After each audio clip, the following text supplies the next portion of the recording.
My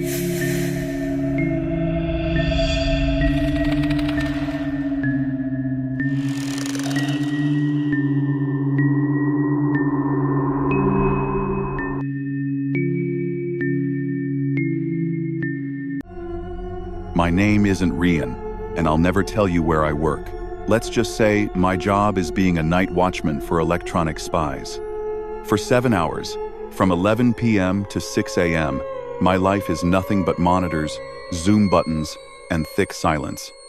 My little box is a fortress of iron and glass, isolated in the darkest corner of a district called the Hollows.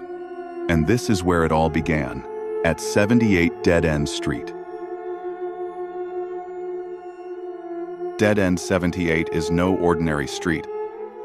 It's a maze of old Victorian houses forced to stand side by side in a dense pine forest. The place is surrounded by local legend, old stories of swamps swallowing people, and people who went searching in the woods and never returned. The city wants to forget this place. We, as trustees, are tasked with ensuring it stays forgotten. The first rule here is very clear, engraved on a metal plaque next to my main monitor. Never, ever, ever turn on the outside lights. The street is already dark. We leave it that way. Darkness is key, and for some reason, all the houses on 78 Dead End Street obey this rule without any hesitation.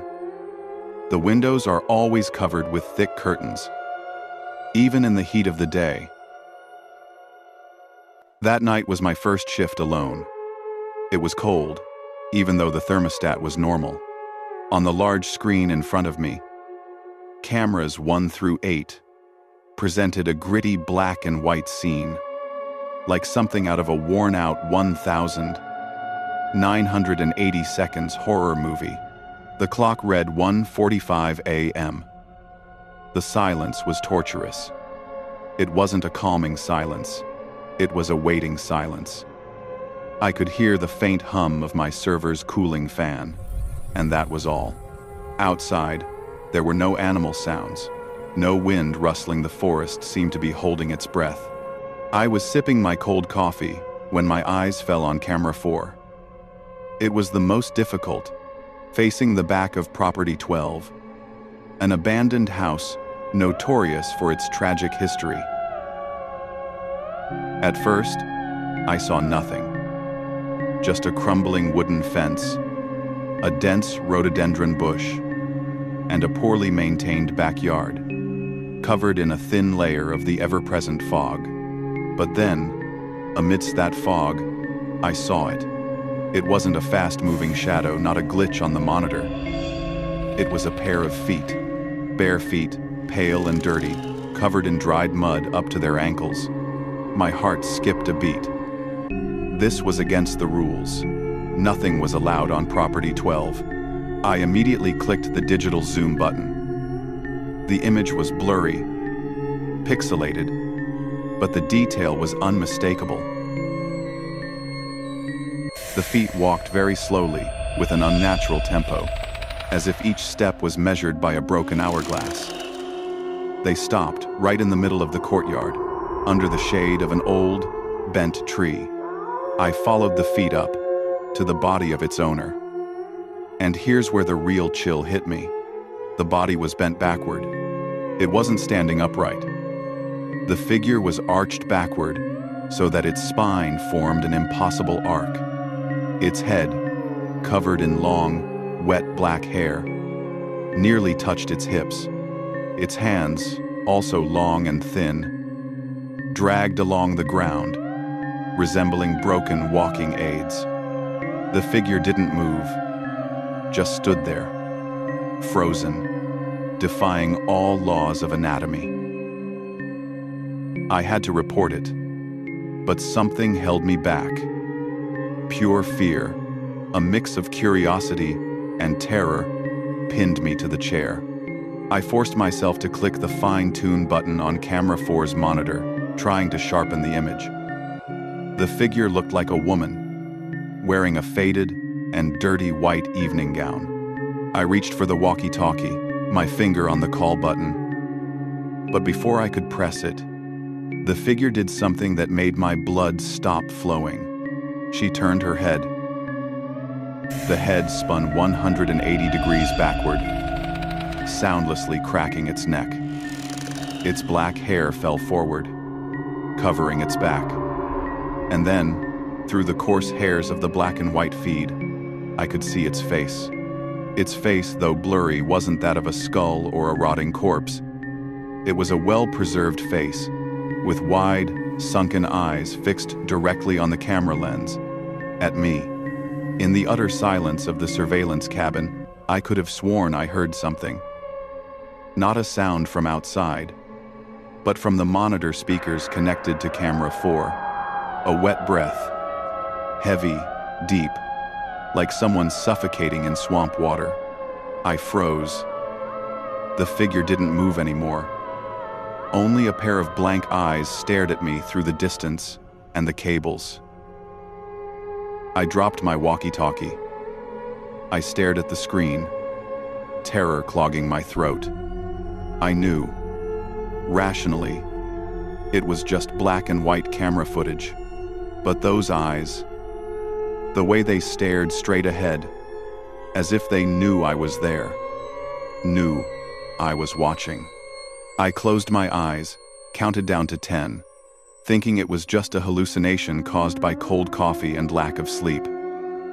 When I opened them, the figure was still there, in the same spot, arched back, staring.